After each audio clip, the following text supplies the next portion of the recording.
یوئیل باب 2 آیات 28 الی 32.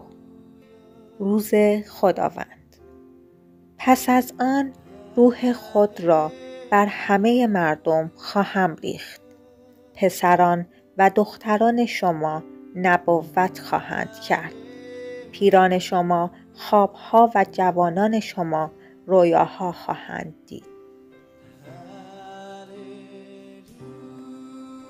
در آن روزها روح خود را حتی بر غلامان و کنیزان خواهم ریخت.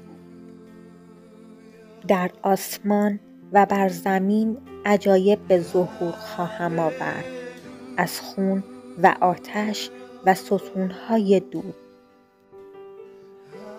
پس از فرارسیدن روز بزرگ و هولناک خداوند، آفتاب تاریک و ماه مانند خون سرخ خواهد شد.